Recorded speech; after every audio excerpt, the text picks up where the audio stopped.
Donc, on va commencer. Donc, nous avons le plaisir ce soir d'accueillir Rachel Rogers, qui est donc professeure au sein du département de psychologie appliquée de la Northeastern University à Boston, et donc qui nous a fait l'honneur de venir et de partager avec nous ses travaux.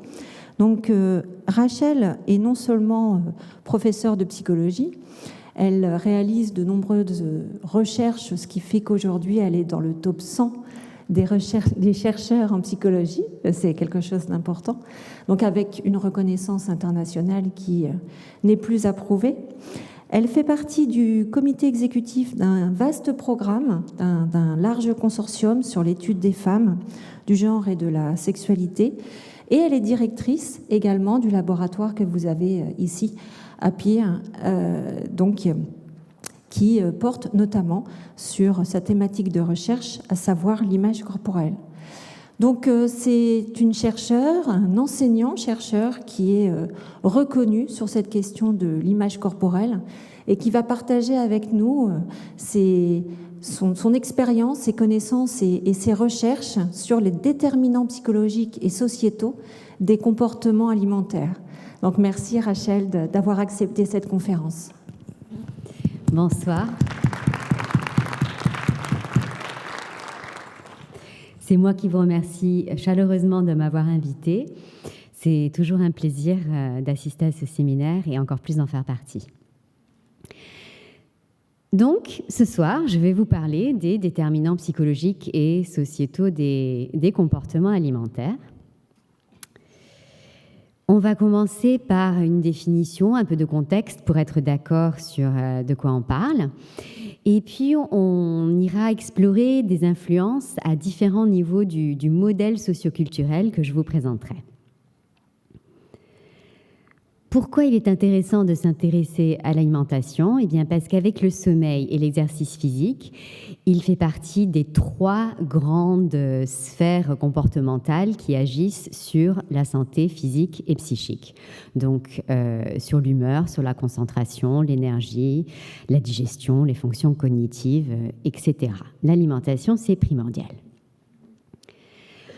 Quand on parle de comportements alimentaires, on peut les imaginer sur cette dimension allant du côté gauche de comportements qui sont, on dira, mal adaptés, ou en tout cas dont il ne faut pas se servir sur la durée, vers, sur la droite, des comportements justement plus adaptés et qu'on cherchera à privilégier.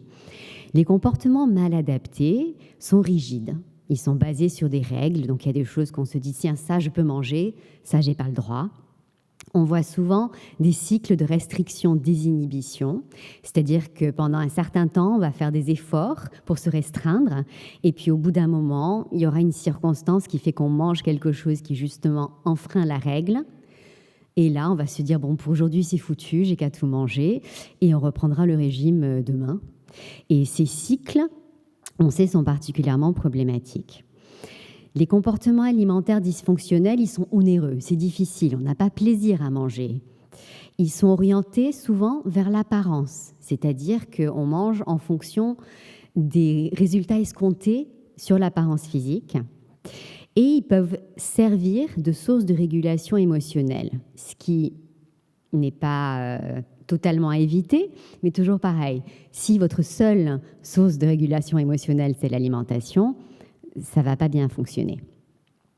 Les comportements alimentaires qu'on qualifiera de positifs, ou ceux qui peuvent être soutenus sur la durée et faire partie d'un contexte de vie promoteur de santé, ils sont flexibles, ils sont variés, ils sont régulés par les signaux internes, ils sont confortables et sources de plaisir, ils sont orientés vers la santé et le bien-être, sans tomber dans les règles de ça c'est bon pour la santé, ça l'est pas. Et ils s'orientent autour des sensations de faim et de satiété plutôt que des événements externes ou des émotions. Les comportements alimentaires sont largement déterminés par l'image du corps, donc on va en parler aussi un petit peu. L'image du corps, c'est pareil. On est sur un continuum qui part à la gauche d'une image du corps qui est rigide. On a une apparence, elle ne peut pas changer. Elle est au premier plan, on y pense souvent, il y a du bruit. Elle est source de détresse. Elle est au centre d'efforts comportementaux pour modifier l'apparence physique. Et elle est ce qu'on appelle corsetée. C'est-à-dire, c'est comme si vous portiez un corset dans la Renaissance. Et il y a quelque chose de l'extérieur qui vient vous maintenir comme ça et qui vous empêche d'être libre. Au contraire, l'image du corps positive, elle est flexible, elle s'adapte, elle est en arrière-plan, on n'y pense pas tout le temps, elle n'a aucun ou très peu d'impact émotionnel ou comportemental, elle est acceptée pour ce qu'elle est et elle est incorporée, c'est-à-dire qu'elle se vit de l'intérieur plutôt que se demander de l'extérieur à quoi on ressemble. 2 mots sur les troubles du comportement alimentaire, qui sont là donc des entités cliniques avérées. On sait que les mécanismes principaux au niveau psychologique qui prédisent les troubles du comportement alimentaire, alors il y en a d'autres au niveau biologique, etc., mais sont les affects négatifs et les préoccupations corporelles. Et c'est important parce qu'on reviendra sur des éléments divers qui peuvent influer sur les affects négatifs et les préoccupations corporelles et qui sont donc pertinentes quand il s'agit des troubles du comportement alimentaire. Alors, le contexte socioculturel, vous vous en serez sûrement rendu compte, mais dans les sociétés affluentes et occidentales, il est basé autour de 3 mensonges qui sont en lien avec la culture régime. Le premier mensonge vous dit que seuls les corps conformes aux standards de beauté sont attrayants. C'est évidemment pas vrai. On sait que la valeur d'une personne n'est pas liée à son apparence physique, que la beauté, c'est subjectif, c'est varié, et que tous les corps méritent le respect. Le deuxième mensonge, c'est l'idée que le corps est très modulable et que d'acheter des produits ou des services va complètement transformer votre apparence. C'est faux. On ne peut pas passer la vie à considérer son corps comme un projet à réparer ou à améliorer. On sait que les gènes, la santé, les facteurs de vie sont les grandes influences sur l'apparence physique et que si on peut le modifier un petit peu à travers certains comportements, la marge est assez étroite. Et surtout, aucun produit ne peut dépasser la biologie et en général, la publicité mensongère. Troisième mensonge, si jamais, malgré ces obstacles, vous arriviez à atteindre cette apparence idéale, vous serez très heureux. Eh bien non, c'est pas vrai. Le bonheur vient de l'intérieur. La valeur, on la gagne pas parce qu'on a changé d'apparence. Et le bien-être est bien plus vaste que le poids. Et d'ailleurs, les personnes qui vivent des changements corporels substantifs, j'allais dire de taille, mais c'est la mauvaise blague, ils sont souvent assez déçus parce que les effets psychologiques tiennent un petit moment, par exemple pour la chirurgie esthétique. Et puis au bout d'un moment, ça s'estompe, l'effet sur le moral. Et puis du coup, on recommence, on cherche un autre comportement qui va pouvoir changer l'apparence physique. Ces mensonges sont liés à du stigma, de la discrimination et de l'oppression. Parce que les personnes qui ne ressemblent pas à cet idéal reçoivent des comportements sociaux moins favorables, avec des grands impacts sur divers domaines, la santé, l'éducation, les relations sociales, les finances. Et donc, on a vraiment une espèce de hiérarchie des apparences dans la société, et c'est pas du tout trivial. On peut appeler ça le capital corporel. L'idée de ce graphe, c'est qu'au centre de la marguerite, là où les pétales deviennent très étroites, on a un tout petit nombre de personnes qui sont en haut de la pyramide qui correspond à cette pétale. Donc, par exemple, si on regarde celle du handicap, eh bien, il y a une toute petite, finalement, proportion de personnes qui sont idéalement non porteurs d'handicap dans la société. Il y a beaucoup plus d'entre nous qui ont des choses qui pourraient en relever. Et donc, plus on est au centre de cette marguerite, plus on aura de capital corporel. C'est-à-dire qu'on sera jeune, on aura le poids et la silhouette qui rentrent dans les normes, on aura un genre qui nous donne du pouvoir et du privilège dans la société, on aura une orientation sexuelle qui, de la même manière, n'est pas discriminée, etc. Et tout ça est lié aux idéaux d'apparence qui sont là aussi minces, jeunes, beaux, etc. Dernier élément avant qu'on passe à vraiment le centre de notre argument, ceci, c'est le système socioculturel. Donc vous voyez qu'il y a plusieurs niveaux du système. Le niveau le plus central, on appelle le microsystème, et il consiste des influences interpersonnelles en particulier qu'on peut vivre au quotidien. Le deuxième cercle, celui en bleu clair, c'est l'exosystème, et il contient les influences qui sont un tout petit peu distales. Dernièrement, on a le cercle qui est le macrosystème, qui là est constitué d'influences au niveau des discours socioculturels, des systèmes politiques et économiques généraux. Donc voilà notre modèle. Microsystème, exosystème, macrosystème. Commençons par parler un petit peu du microsystème. Il y a beaucoup d'influences à chaque niveau de ce système. On n'a pas le temps d'en parler tous. Donc, pour le microsystème, on va se centrer sur la famille. La famille, vous ne serez pas surpris de l'apprendre, a une grande influence sur l'alimentation. Et ce, pendant tous les stades développementaux importants, donc pendant et post-grossesse, dans la petite enfance et puis l'enfance, et aussi à l'adolescence. À tous ces stades développementaux, on a un schéma relativement simple. Des parents.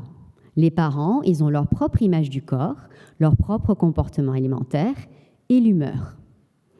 Ils ont des pratiques parentales autour de l'alimentation pour leur enfant. Et enfin, on a l'enfant avec son image du corps et ses comportements alimentaires. Donc, commençons par la grossesse et la période post-grossesse.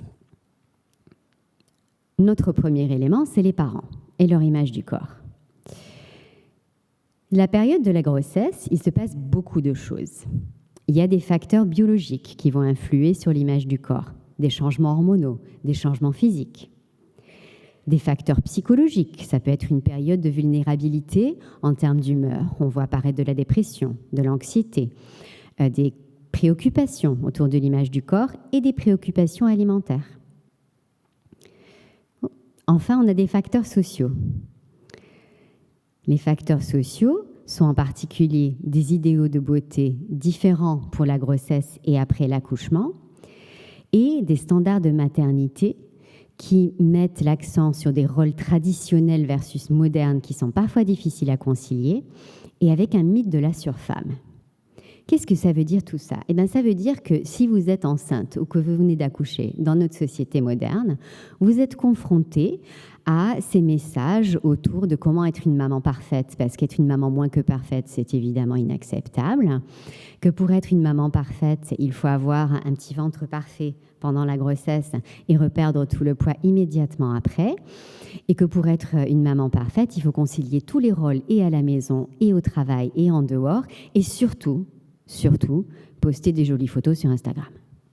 C'est le trait d'une maman parfaite. C'est très, très difficile.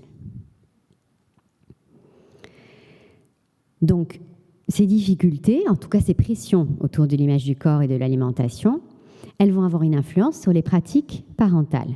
Pendant la grossesse et la période post-grossesse, on va parler surtout de l'allaitement.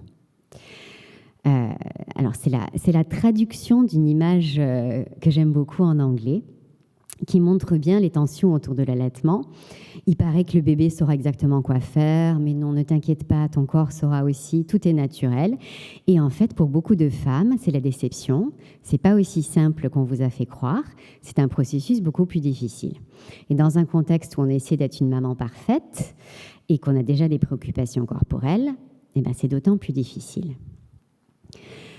Donc, on sait que l'insatisfaction corporelle, elle est associée à un malaise, un mal-être.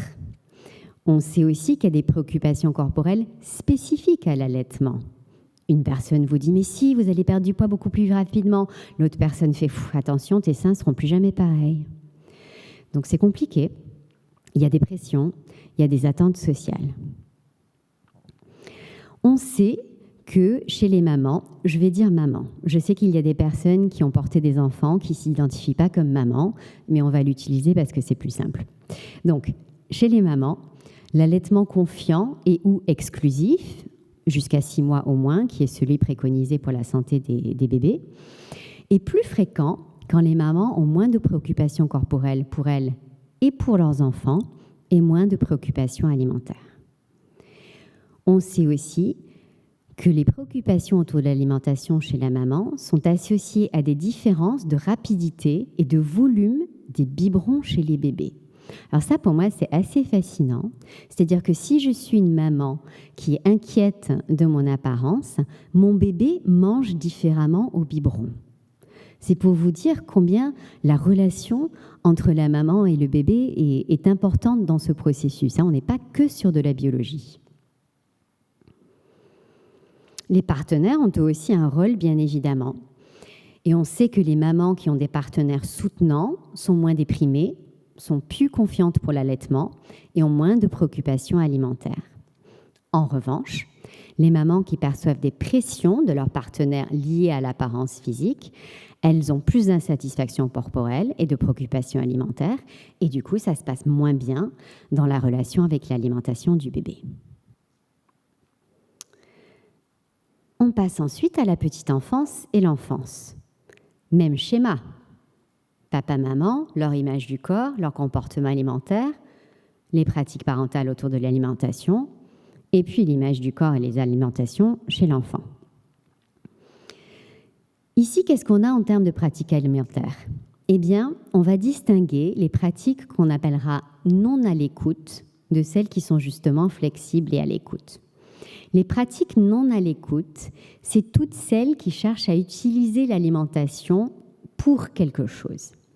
Par exemple, les pratiques, diront, instrumentales, c'est-à-dire la pression pour manger, donner la nourriture comme récompense ou donner de la nourriture pour apaiser les émotions, et les pratiques restrictives qui sont, on va dire, la restriction manifeste. Donc, ne pas avoir certains aliments à la maison ou les mettre sur des étagères très hautes pour que les enfants puissent ne pas y avoir accès.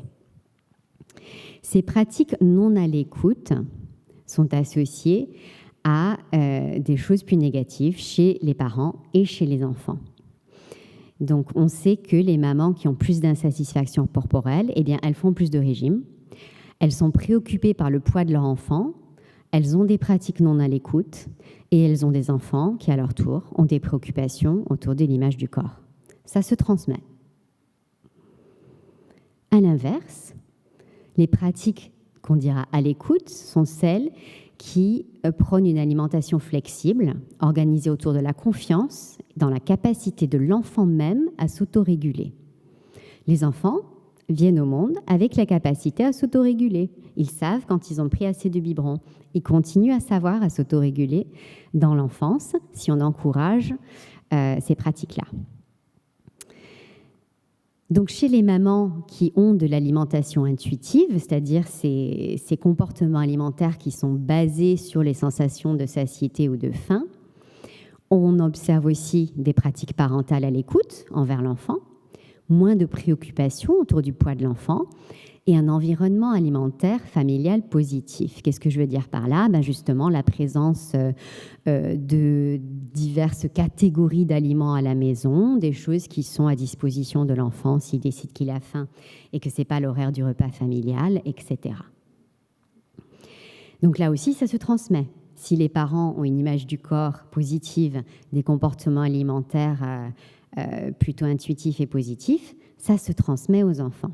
Alors attention, ça ne veut pas dire que si une fois vous donnez une sucette à un enfant parce qu'il est en train de faire une crise au supermarché, il va avoir un trouble alimentaire, pas du tout. C'est des patterns qui sont répétés, qui se font dans un contexte familial, le contexte social, etc. etc. Pas de panique, mais de manière générale, on voit émerger ces relations. Vous allez me dire, oui, mais enfin, comment l'enfant réagit, c'est important aussi. Eh bien, c'est vrai. En fait, ces relations sont un peu plus compliquées, elles sont bidirectionnelles. Et du coup, les pratiques parentales autour de l'alimentation, eh bien, elles se modifient aussi en fonction de la réponse qu'ils ont de la part de l'enfant. Si vous avez un enfant qui refuse tous les aliments qui ne sont pas roses, vous allez forcément vous adapter, parce que sinon l'enfant a faim. Donc, c'est pas si simple, mais là, c'est pareil. De manière générale, on observe ces relations. Qu'en est-il du rôle des partenaires ? Eh bien, il y a un manque de recherche. On ne sait pas pourquoi, peut-être parce que la plupart des chercheurs ne sont pas des femmes, ou que les parents ne sont pas très investis dans la recherche autour de l'alimentation de leurs enfants. Beaucoup d'hypothèses, on ne sait pas. En tout cas, les données qu'on a tendent à suggérer qu'effectivement, les pratiques parentales ont elles aussi un rôle. Et globalement, même chose. Quand on a des pères qui sont à l'aise dans leur corps et confiants dans les pratiques paternelles et soutenant des mamans, tout se passe beaucoup mieux. Et si le partenaire n'est pas un père, c'est la même chose. Ensuite, l'adolescence. L'adolescence, c'est une période développementale particulièrement importante pour l'image du corps et les comportements alimentaires. C'est une période aussi vulnérable parce qu'il y a beaucoup de changements physiques en lien avec la puberté et une importance croissante des relations sociales. C'est là que les enfants ont beaucoup plus d'indépendance, ils peuvent aller s'acheter des choses à manger tout seuls au supermarché, ils vont manger avec leurs amis, ils sont moins à la maison. Mais finalement, toujours le même schéma. Donc on sait qu'à l'adolescence, les commentaires parentaux, en particulier sur le corps et l'alimentation, sont liés aux préoccupations corporelles et alimentaires. Donc les ados qui ont des parents qui leur font beaucoup de remarques sur leur physique, sur ce qu'ils portent, sur si oui ou non ça les met en valeur, sur ce qu'ils mangent, sur s'ils devraient se resservir ou pas, etc., ont des enfants qui sont beaucoup plus inquiets de leur apparence et qui ont des comportements alimentaires plus dysfonctionnels. De manière très intéressante, c'est indépendamment de la valence des commentaires. C'est-à-dire que des parents qui insistent beaucoup sur le fait que aujourd'hui, tu es vraiment bien, tu as perdu un peu de poids, ça te va vraiment bien, c'est des commentaires qui sont explicitement positifs, mais c'est le même effet. Parce que ça vient quelque part suggérer que l'approbation parentale est contingente de l'apparence, que si vous n'avez pas cette même apparence physique, eh ben, vos parents, ils auront des choses à redire, et que c'est une dimension à laquelle il faut faire attention. Du coup, voilà, que ce soit positif ou négatif dans l'intention, enfin, l'intention est toujours positive. En tout cas, dans la formulation, le lien est le même. Plus d'insatisfaction corporelle et plus de problématiques alimentaires. On voit aussi là un lien net entre les comportements des parents et ceux des adolescents. Parce que tout simplement, les adolescents les observent. Si vous êtes avec des parents qui ont des règles très strictes autour de ce qu'on peut manger, ce qu'on peut pas, enfin ce que eux peuvent manger et ne pas manger, vous allez quand même internaliser vous aussi ces règles. Et en revanche, on sait que les adolescents qui mangent plus souvent en famille ont moins de préoccupations alimentaires. Donc les repas familiaux sont protecteurs. Il semble qu'ils soient protecteurs indépendamment de ce qu'on mange et indépendamment de si on regarde la télé, etc. Et ça, pour moi, c'est un résultat vraiment intéressant parce que ça suggère aussi qu'il y a des choses sociales qui se passent, qui sont très, très importantes au niveau des moments du repas familial. En résumé, qu'est-ce qu'on peut faire si on est parent ? Eh bien, on peut prendre en charge ses propres préoccupations pour éviter de les transmettre à nos enfants. On peut privilégier des approches à l'écoute et flexibles autour de l'alimentation et préserver les temps en famille autour du repas. Et surtout, éviter les commentaires sur l'alimentation des jeunes ou leurs apparences parce que c'est jamais de bon augure. Donc voilà quelques éléments au niveau de notre microsystème. Passons au macrosystème et on va s'intéresser plus particulièrement ici aux médias et à l'industrie agroalimentaire. Les médias et les réseaux sociaux, vous les connaissez, ils diffusent tout un tas de choses sur l'apparence et sur l'alimentation. On y reviendra. Je ne sais pas si vous le voyez, mais j'aimerais quand même attirer votre attention sur le fait que le MacBaguette est à durée limitée et qu'il est sorti le mois dernier, en février 2026, et que donc si vous n'en profitez pas assez rapidement, j'ai bien peur qu'il ne soit plus disponible. Quels effets des médias sociaux sur l'image du corps? Eh bien, on a une espèce de cercle vicieux qui se met en place. Si on commence en haut, dans le rectangle, on a sur les réseaux sociaux une prépondérance d'images idéalisées et des commentaires et du feedback qui sont très importants. Donc les commentaires que quelqu'un reçoit sur les contenus postés viennent renforcer les dictats autour de l'apparence. Donc un utilisateur est exposé à ces images. C'est lié à l'internalisation des idéaux, à une comparaison sociale avec ces images tout à fait irréalistes, ce qui fait augmenter les préoccupations corporelles, ce qui va probablement agir sur les contributions, soit en termes de contenu, soit juste en termes d'action sur les réseaux des personnes. Donc ils sont inquiets de leur apparence, du coup ils vont aller chercher d'autres informations sur comment ils peuvent minimiser leurs inquiétudes. Et tout ça continue à tourner en boucle. Donc on va chercher, du coup on reçoit encore plus de recommandations, on est encore plus exposé, on se sent encore moins bien, etc. On sait maintenant que l'utilisation des médias sociaux est un facteur de risque pour les troubles de l'image du corps, c'est bien établi. Et de l'alimentation, c'est un peu plus difficile à mesurer, mais ça commence à être établi aussi. On sait que ces relations sont d'autant plus fortes pour les personnes qui ne sont pas des hommes. Pour les personnes qui utilisent des plateformes basées sur les photos plutôt que du texte. Sur ceux qui sont très investis dans leur présentation en ligne, donc qui passent beaucoup de temps à prendre des photos, à se faire prendre en photo, à modifier les photos, choisir les photos, poster les photos, monitorer les commentaires qui viennent sur les photos. Et qui ont une forte internalisation des idéaux sociaux et des préoccupations corporelles. Pourquoi ces effets? Eh bien, toujours la même chose. Les réseaux sociaux sont un lieu où les 3 mensonges sont largement mis en avant.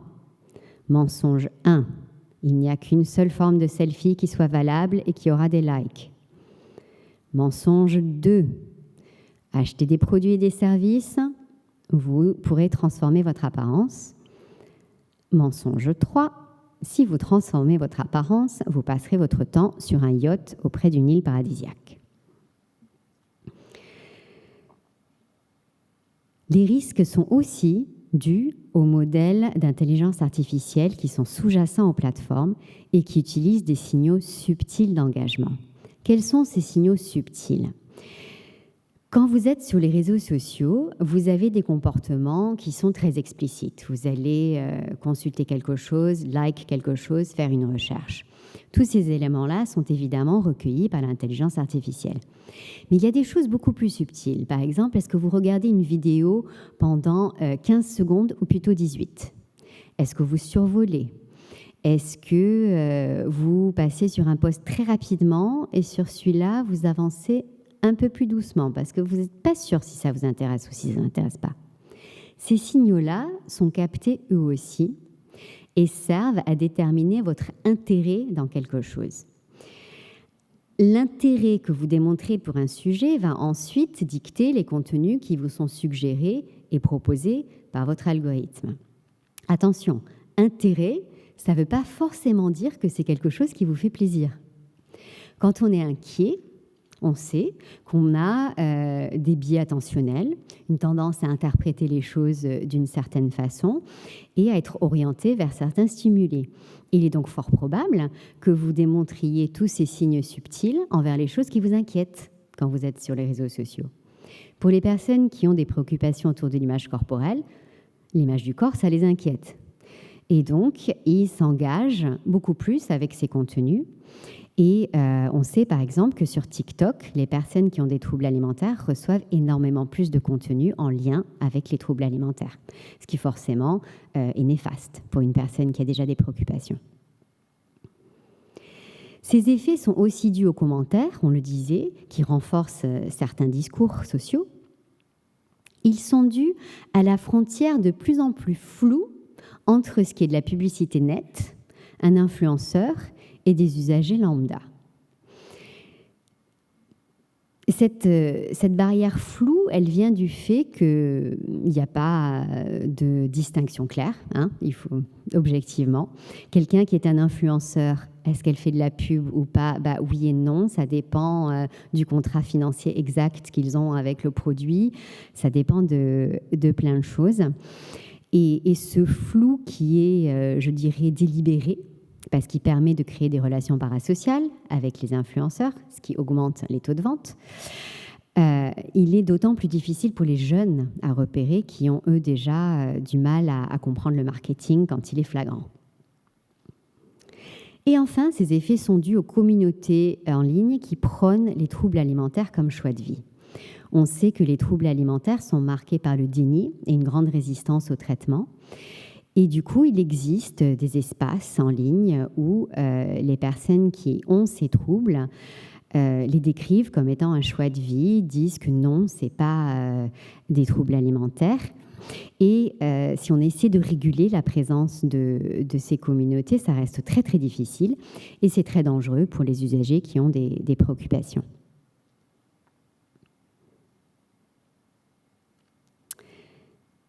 Donc j'insiste encore juste une fois, au cas où on ne l'ait pas compris, mais les contenus idéalisés, en particulier sur les réseaux, sont associés à ces troubles.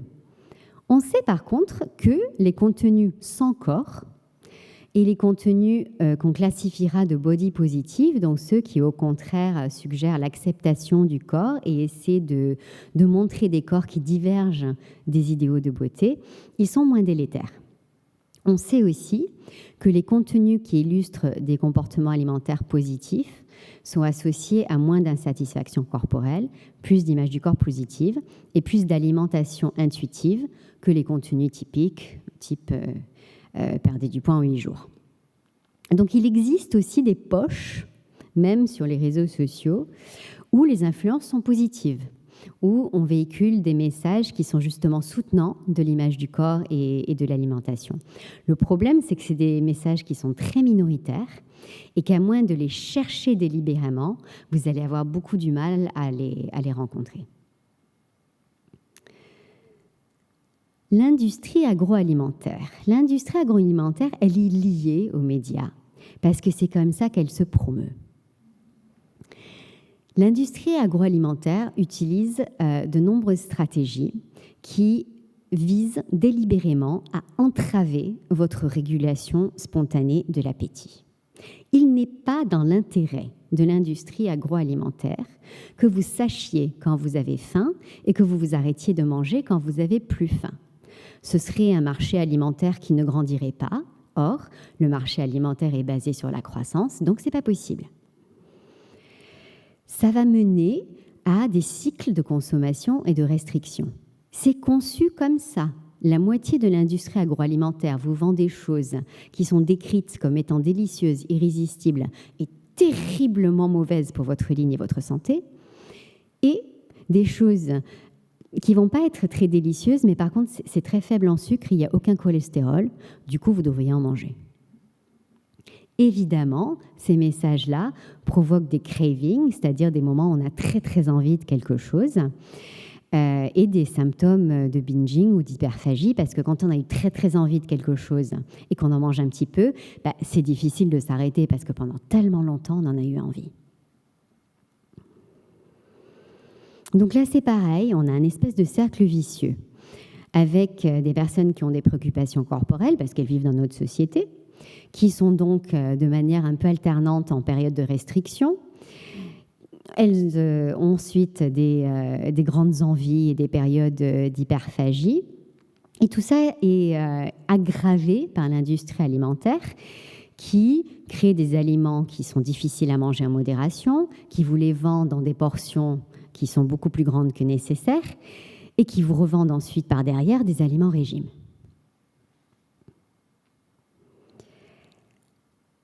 Les aliments qui se vendent partout dans nos sociétés affluentes, elles sont le résultat d'une manipulation autour du bliss point.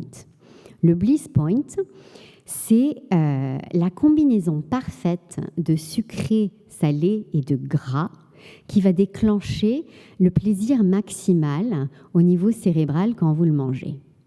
C'est un phénomène qui a été très très bien décrit par la recherche de l'industrie agroalimentaire et qui ont fait des études scientifiques d'une rigorosité méthodologique magnifique pour déterminer vraiment, là, si on met un peu plus de sucre, un peu moins de sel, où est-ce qu'on atteint le plaisir maximal. Et donc, quand vous n'arrivez pas à refermer le paquet de chips, c'est pas parce que vous manquez de self-control, non, c'est parce que des millions et des millions d'euros et de dollars ont été dépensés pour les rendre totalement irrésistibles. C'est pas vous, c'est eux.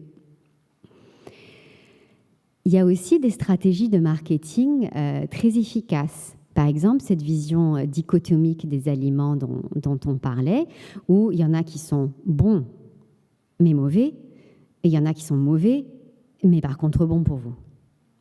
Les stratégies de marketing, elles sont aussi autour des produits qu'il faut acheter et manger maintenant parce qu'ils vont disparaître. D'où l'intérêt du McBaguette à durée limitée. Il faut donc l'acheter. Allons chez McDo aujourd'hui. Et les labels et les réclamations qui vous promettent quasiment l'immortalité si vous mangez assez des yaourts sans colorant, sans matière grasse, etc. Donc, que faire face à ces pressions des médias et de l'industrie agroalimentaire? Eh bien, on sait que l'éducation aux médias et aux médias sociaux et aux industries de l'alimentation peut être très efficace. Qu'est-ce que c'est que cette éducation? C'est l'éducation autour de l'intention de marketing, qui, comme on le disait sur les médias sociaux, n'est pas forcément évidente. Comment expliquer à un ado qui a 12 ans que sur les médias sociaux, c'est pas McDo qu'on promeut, c'est la personne qui devient la marque. C'est-à-dire que les Kardashian, par exemple, elles vendent rien. Elles sont en elles-mêmes le produit qui est vendu. C'est un concept qui est assez difficile à comprendre. Mais donc, ça passe autour de ça. Ça passe autour de savoir comment utiliser les réseaux sociaux et les settings qui sont à disposition pour dire qu'est-ce qu'on a envie de voir, qu'est-ce qu'on n'a pas envie de voir, comment délibérément modifier l'algorithme et votre environnement en ligne. Ça passe autour d'expliquer qu'il y a des industries qui ont d'énormes profits financiers à faire dans tout ça. C'est l'explication de ce qu'on vient de voir, que l'industrie de l'alimentation, elle cherche à conquérir des nouveaux marchés. Elle cherche toujours à vous vendre plus. Donc toute cette éducation, elle est primordiale. Elle doit passer par les parents, mais elle doit passer aussi par les instructeurs, par les éducateurs. Elle devrait être, à mon avis, inscrite dans les cursus à l'école, dans les programmes, etc. Il faut faire énormément plus d'initiatives autour de l'éducation. Le filtrage protecteur, c'est un peu la même idée, c'est adopter des comportements qui, en fonction de vos propres vulnérabilités, vont vous protéger. C'est-à-dire que si vous, vous êtes très réactif, je ne sais pas moi, à tout ce qui tourne autour de l'arc des sourcils, parce que vraiment l'arc du sourcil, c'est quelque chose qui vous préoccupe chez vous, il va falloir expliquer aux plateformes des médias sociaux que vous utilisez que toutes les choses qui sont taguées #sourcil, vous ne voulez pas les voir en allant dans les thématiques indésirables. Il faut multiplier les ressources pour les individus et faire en sorte que les personnes qui sont justement vulnérables et en ont besoin y aient accès, parce que c'est souvent ces populations-là qui ont des difficultés d'accès. Et il faut bien sûr intervenir auprès des industries pour essayer de modifier les pratiques et pour renforcer le message qu'elles sont éthiquement responsables de leurs pratiques et de faire en sorte de minimiser les effets néfastes qu'elles peuvent avoir sur les individus. Dernier niveau, macrosystème. Et ici, nous parlons des stigmas et du climat. Les stigmas sont liés aux facteurs d'oppression et aux ismes structuraux. c'est-à-dire par exemple le weightisme. Alors le mot français, il est moins plaisant, il n'a pas isme à la fin. C'est la grossophobie, mais c'est donc la discrimination autour du poids, le racisme et la suprématie blanche qui donnent lieu à la discrimination sur l'origine ethnique, le capitalisme, le sexisme, le capacitisme, c'est-à-dire la discrimination autour du handicap, ageisme, je ne suis pas sûre si ça se dit en français, mais en tout cas, c'est la discrimination autour de l'âge, et le classisme, qui est celle sur la classe sociale. Tous ces niveaux de stigma, qui sont donc présents lorsqu'on parle de capital corporel, nous mènent à comprendre que les personnes qui sont marginalisées, celles qui sont en marge de la marguerite du capital, vont être celles qui sont le plus vulnérables, c'est-à-dire celles qui perçoivent le plus de pression de la société, celles qui ont le moins de ressources pour y faire face et celles qui potentiellement auraient le plus à gagner si elles parvenaient à transformer leur apparence. Parce que si vous êtes très très loin de l'idéal corporel, si vous subissez l'oppression et la discrimination au quotidien, vous allez être très très motivé pour changer votre apparence. Et c'est là qu'on risque de voir apparaître des comportements qui sont très très négatifs sur la santé. Alors l'un des stigmas quand on parle de l'alimentation et des troubles du comportement alimentaire en particulier est lié au stéréotype selon lequel il n'y a que les jeunes femmes affluentes, plutôt blanches et très minces, qui ont des troubles du comportement alimentaire. C'est la danseuse étoile, c'est l'exemple classique. Et ben non, justement, on sait que toutes les personnes qui varient sur toutes les dimensions identitaires sont à risque de troubles alimentaires et que peut-être même avoir des dimensions identitaires minoritaires augmente le risque d'avoir un trouble du comportement alimentaire. On sait que c'est le cas pour l'orientation sexuelle, en particulier chez les hommes.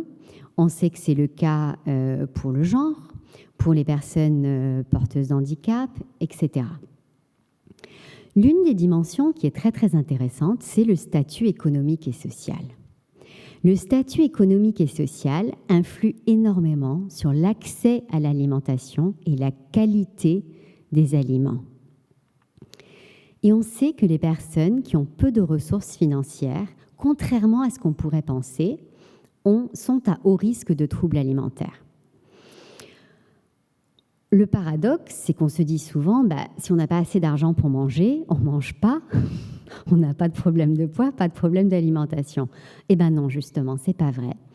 Parce que quand on n'a pas assez d'argent pour manger, c'est typiquement pas tous les jours. Il y a des jours où on a accès, parce qu'on a été payé, parce qu'on a reçu la subvention mensuelle, etc. Et il y a des moments où il n'y a plus rien. Et ça engendre des cycles d'abondance et de pénurie. Et on sait qu'en situation de cycle d'abondance et de pénurie, ça mène justement à cette hyperphagie, où quand il y a, c'est normal, on va manger beaucoup, avec une absence de contrôle et de régulation.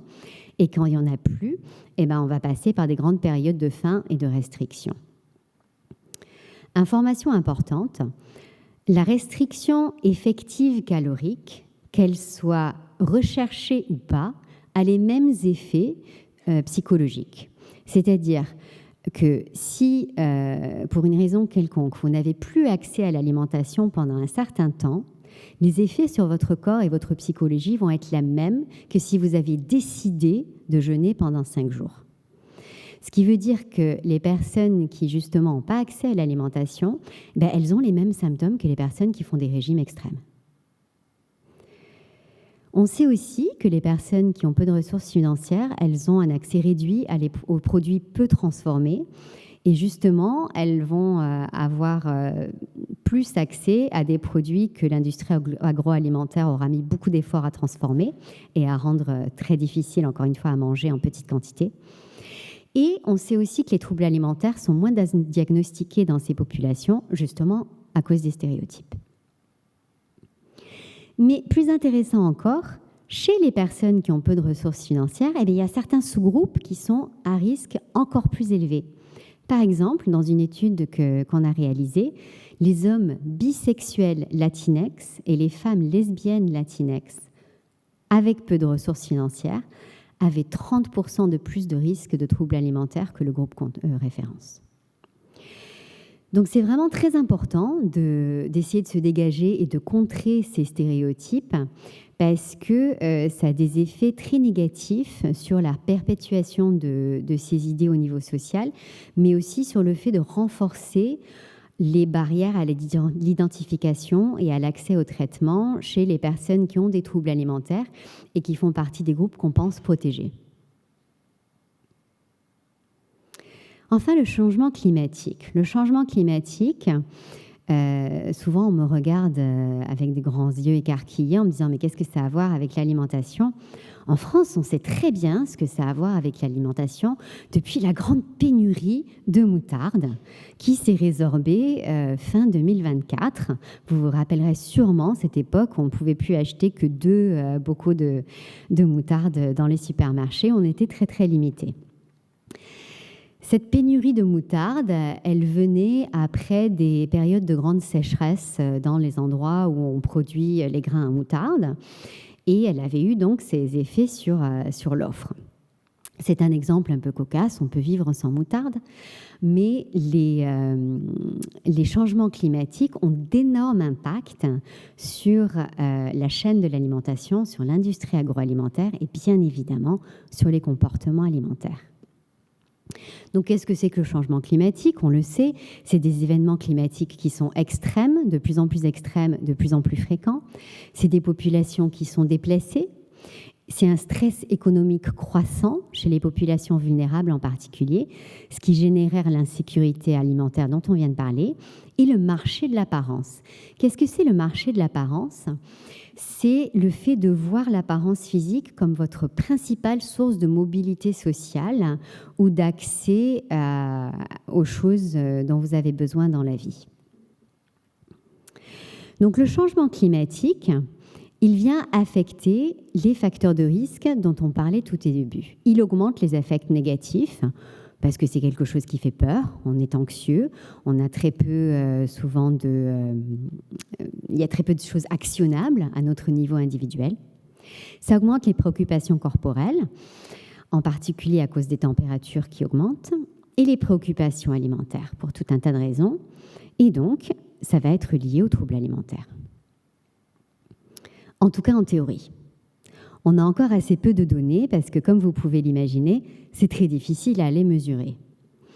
On a quand même un début de recherche qui commence, en particulier une étude que j'ai réalisée avec des collègues en Italie et en Allemagne, qui a montré que dans des populations américaines et dans les populations européennes, l'éco-anxiété, donc le fait d'être anxieux autour du changement climatique, était associé à plus de perturbations alimentaires et à des difficultés à se procurer des aliments. Donc pourquoi tout ça? Eh bien, à cause de l'insécurité alimentaire, à cause de l'augmentation de la température, comme on en parlait, de ces préoccupations sur la sécurité alimentaire et l'éco-anxiété, et enfin les mécanismes directs et indirects via le trauma, l'adversité et les troubles mentaux qui sont comorbides avec les troubles alimentaires. Que faire face aux oppressions systémiques et au changement climatique? Vous allez me dire, c'est difficile, je suis entièrement d'accord avec vous. On peut avoir des actions individuelles et collectives autour de l'accès à l'alimentation accessible et durable. Il y a des supermarchés communautaires, des choses collectives qui peuvent se mettre en place. C'est toujours utile. C'est une goutte dans l'océan, évidemment. Et très important à mon avis sont les législations qui vont permettre de réguler les industries qui sont impliquées dans tout ça. Je vois qu'on me dit que c'est pas gagné, je suis entièrement d'accord. Mais il faut rester optimiste. En conclusion, j'espère que je vous aurai convaincu que l'alimentation est marquée par les influences sociétales, interpersonnelles et psychologiques, et ce, tout au long du développement. On a quand même quelques clés pour développer une alimentation régulière aussi, d'ailleurs, lors du cocktail approche, régulée chez soi et chez les autres, les enfants et les personnes qu'on a autour de soi. Et les interventions continuent à être nécessaires à tous les niveaux du système pour changer les systèmes dans lesquels on est pris. Quelques mots de remerciement. Je remercie encore le comité scientifique Signoret pour cette belle invitation, toute mon équipe de recherche à Boston, le groupe WIRED qui comprend mes collègues australiens avec lesquels je collabore beaucoup, et le programme Striped qui est aussi à Boston et qui travaille sur justement la traduction des résultats recherche en propositions législatives. Un très grand merci.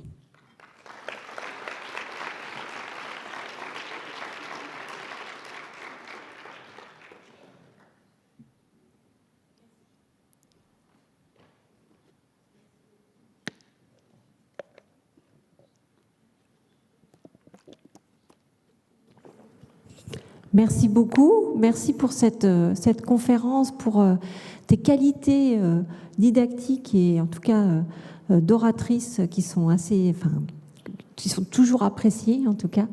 Et je ne sais pas si vous avez des questions de votre côté. On va pouvoir prendre un petit temps pour échanger avec la salle sur à la fois le contenu de ton intervention, évidemment, mais aussi de façon plus large sur l'image corporelle, sur les conduites alimentaires, sur... Merci beaucoup pour ton intervention. Je voudrais revenir sur l'alimentation intuitive, le fait d'être à l'écoute, en fin de compte, du ressenti de la satiété pour arriver à se réguler. Bon, évidemment, l'industrie agroalimentaire ne nous aide pas du tout, comme tu l'as signalé, pour installer donc une alimentation intuitive.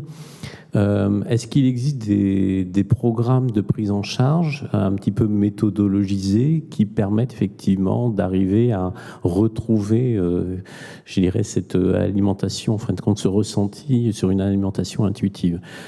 Même si ça ne doit pas être simple donc de maintenir, en fin de compte, ces mécanismes-là au long cours. Excellente question. Oui.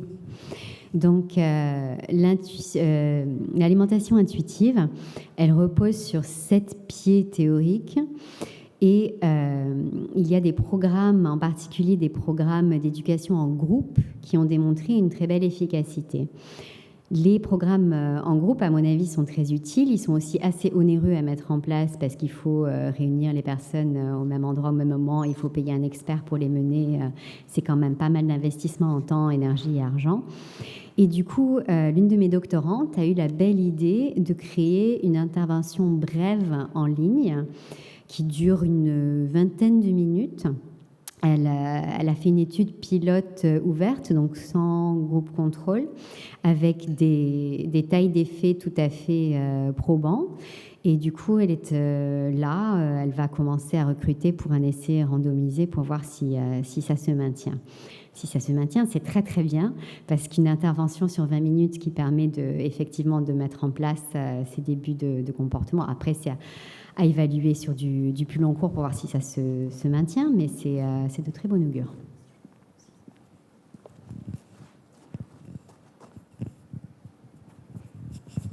Tout d'abord, merci pour votre exposé. Alors, c'est un domaine qui est très éloigné du mien, mais j'ai une question, puisque vous êtes à cheval sur les États-Unis et l'Europe. Donc, il existe en Europe le Nutri-Score. Qu'est-ce que vous pensez du Nutri-Score, puisque est-ce que ça ne conduit pas à des conduites rigides, hein? Est-ce que, ce côté, j'aime bien le mot que vous avez employé, corseté, hein? Est-ce que ça a un effet positif ou non? Est-ce qu'il vaut mieux qu'il n'y ait rien? Qu'est-ce que vous en pensez? Alors, c'est une très belle question. Effectivement, c'est une question qui est difficile. Parce que si vous posiez la question à quelqu'un qui fait majoritairement de la santé publique, ils vont vous dire, mais de toute façon, pour la majorité des personnes là, ça aura soit aucun effet sur leur alimentation, soit un effet positif. Ce qui est possiblement vrai, mais écarte toutes les personnes pour qui, justement, ces choses-là pourront être très négatives et source de grandes difficultés.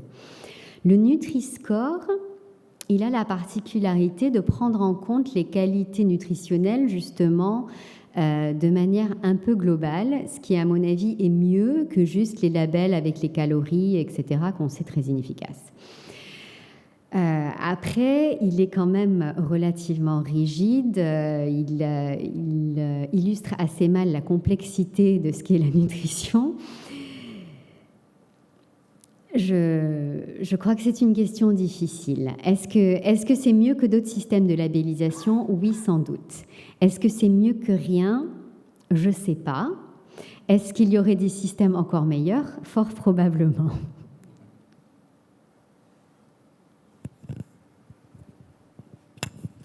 Merci Rachel pour cette présentation. Moi, j'ai une question qui porte plus sur quelque chose d'un peu plus global. Ce qu'on sait, c'est que dans les troubles des conduites alimentaires, on a souvent des antécédents de trauma quand on remonte dans l'histoire de ces patients et que ces antécédents de trauma ont des impacts très forts ensuite sur le développement des troubles des conduites alimentaires, des conduites addictives à l'âge adulte, etc. Et parfois, chez certains patients aussi, ce qu'on retrouve dans le discours, c'est que au moment des repas, il y avait parfois une cristallisation autour de certains propos, donc c'est ce qui a été dit là aujourd'hui. Mais ce qui me questionne beaucoup, en fait, c'est est-ce qu'on connaît en fait les mécanismes qui expliquent pourquoi certains patients qui subissent des traumas ne vont pas chercher cette nourriture émotionnelle alors que d'autres le font, en fait. Quels sont les facteurs? Parce que ça, on le sait bien, on le retrouve à la fois dans les conduites addictives, aussi dans le food and alcohol disturbance, on a montré ça aussi dans les études qu'on a faites là. Donc ça a l'air d'être un facteur quand même très fort. Mais pourquoi quels sont les mécanismes en fait qui expliquent qu'on va privilégier la nourriture alors que chez d'autres, on ne va pas forcément retrouver ce pattern? Ouais, là aussi une très belle question. Donc, on n'en a pas beaucoup parlé là, mais comme je disais, il y a quand même une grande vulnérabilité biologique là-dedans, qui est en lien avec l'apparence physique, mais aussi avec l'appétit, combien on va être justement apte à éprouver la nourriture comme récompense ou pas.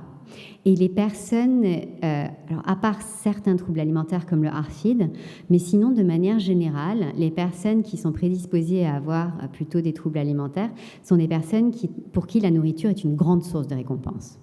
Et du coup, ça devient intéressant pour eux de la réguler ou pas, parce que c'est quelque chose qui est saillant. Et d'autant plus, peut-être, ces personnes sont dans un milieu familial ou environnemental où il y a une importance un peu plus grande donnée ça. Et en fait, c'est à chaque fois des gouttes d'eau dans le vase qui font que pour certaines personnes, l'alimentation serait un mécanisme, j'ai envie de dire intéressant, mais pas dans le sens positif, hein, mais un mécanisme qui marchera bien en termes de régulation émotionnelle, dysfonctionnel à la longue, mais initialement quelque chose qui était aidant. Et pour d'autres personnes, c'est pas un mécanisme qui a des effets aussi prégnants. Et du coup, la pathologie, si on la pense en fonction de coping, elle s'articulera autour d'autres choses, comme l'alcool.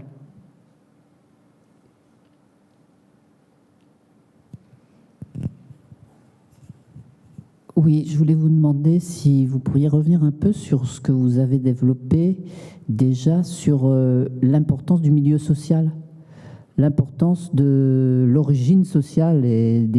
Alors vous en avez parlé sur le plan de la nourriture.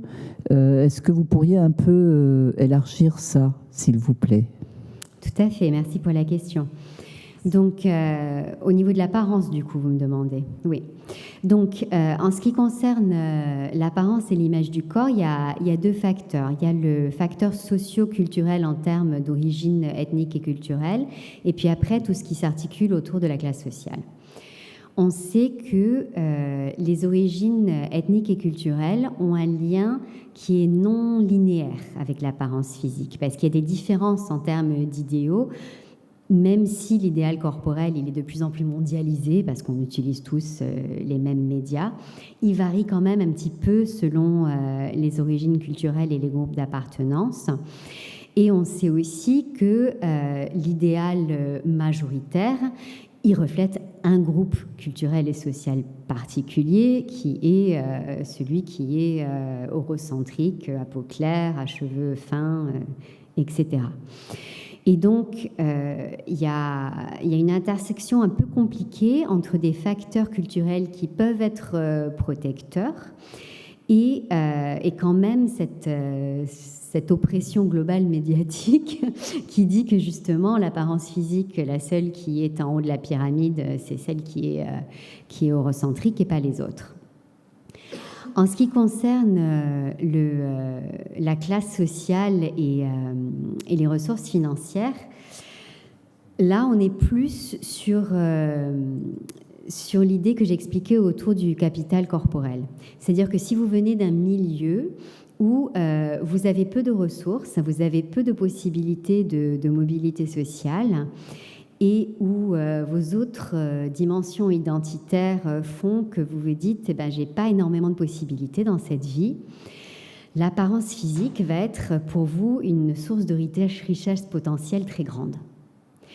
Et donc, on a des grandes vulnérabilités autour des populations qui sont justement dans ces situations très précaires, qui vont investir ou utiliser leur apparence physique comme ressource financière, ce qui est parfaitement normal, mais ce qui les maintient finalement dans cette situation difficile. L'apparence physique, au bout d'un moment, elle est plus conforme à l'idéal corporel.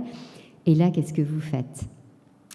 Et d'autant plus que quand même, on sait, en lien avec ce qu'évoquait le docteur Ritz du trauma, il y a beaucoup de jeunes qui disent que le manque de ressources dans leur famille était quelque chose de très très difficile autour de l'apparence, qu'ils ont, à l'école, etc., il y avait du bullying parce qu'ils n'avaient pas les chaussures qu'il fallait, le pantalon qu'il fallait, enfin qu'ils n'avaient pas des choses de marque comme les autres, qu'ils étaient discriminés parce qu'ils n'avaient pas la bonne apparence.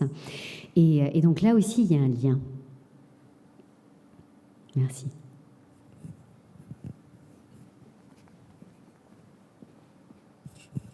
Oui, mais merci beaucoup pour cet exposé didactique.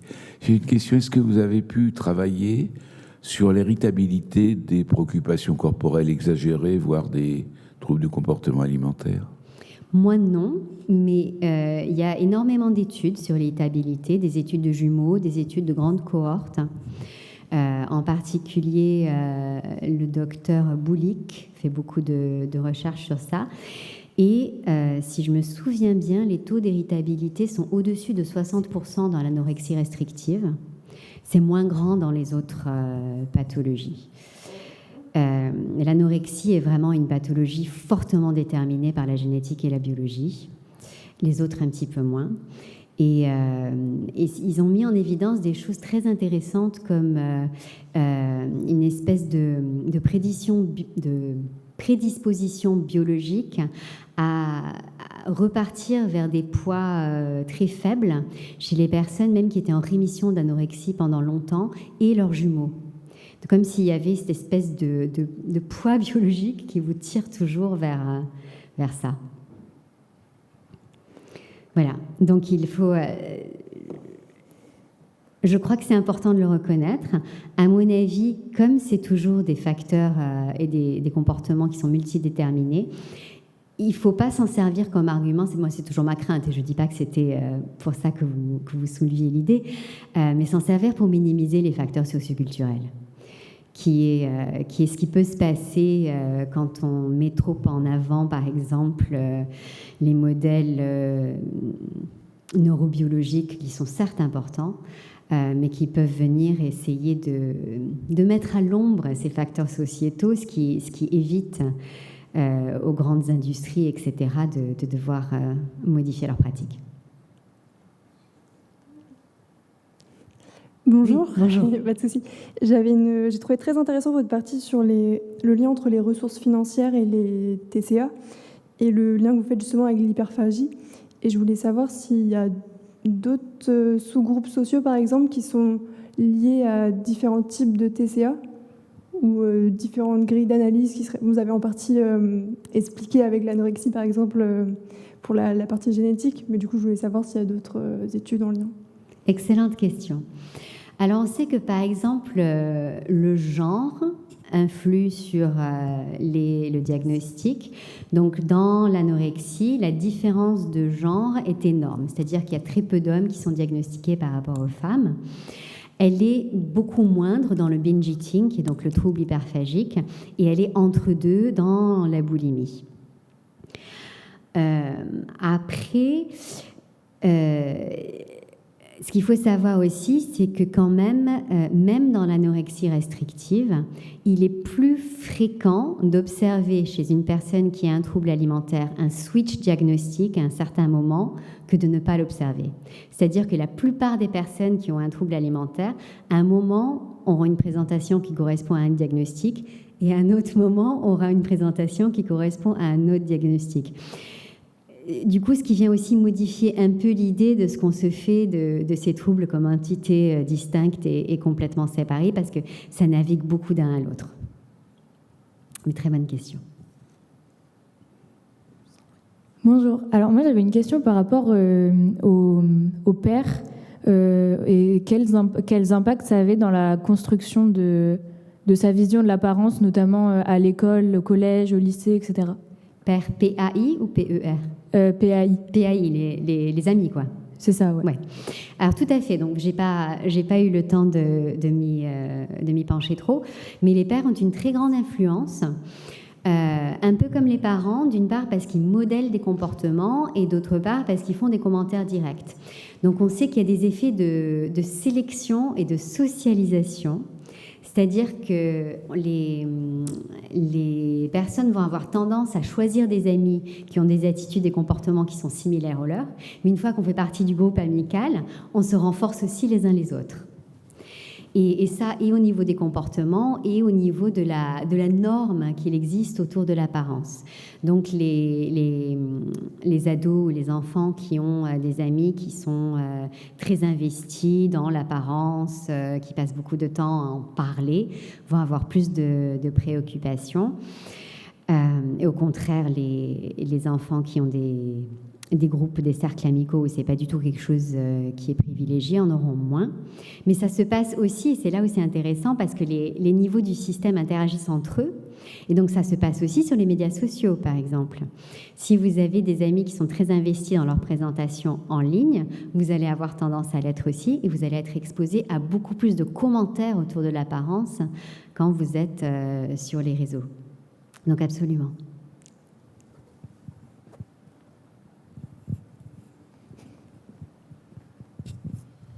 Bonsoir, merci pour votre présentation. Vous avez évoqué l'influence du climat.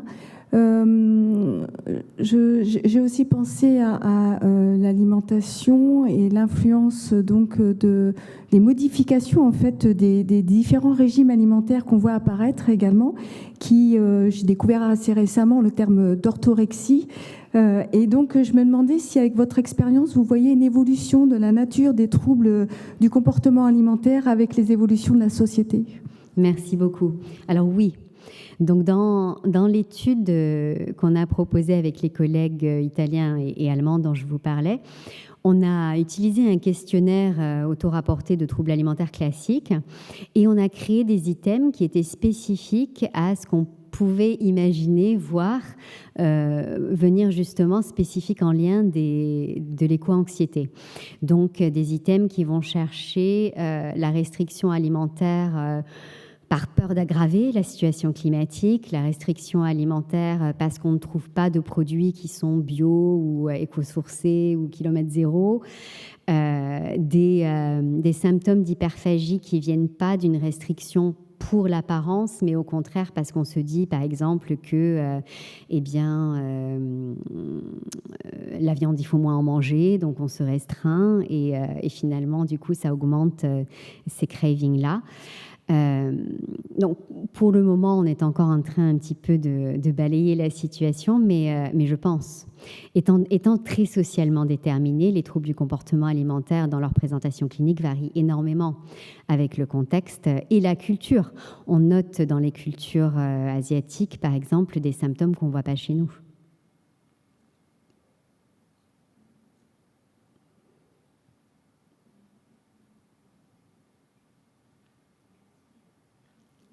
Merci à toi.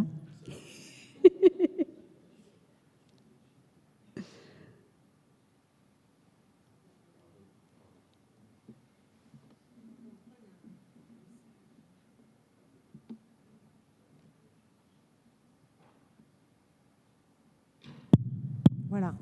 Merci beaucoup Rachel. Alors moi j'ai une proposition, j'ai pas une question.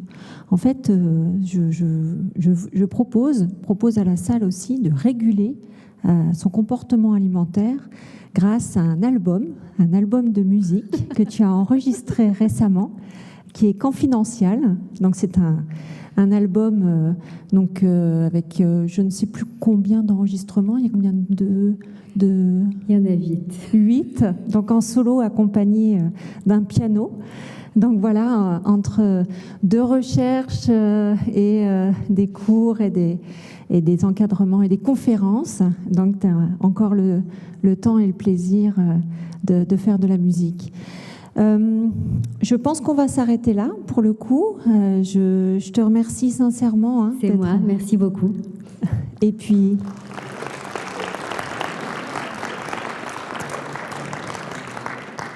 merci à vous d'être venus et d'avoir échangé avec Rachel et avec nous tous ce soir. Et puis au plaisir de vous revoir l'année prochaine pour ce qui est de la conférence grand public.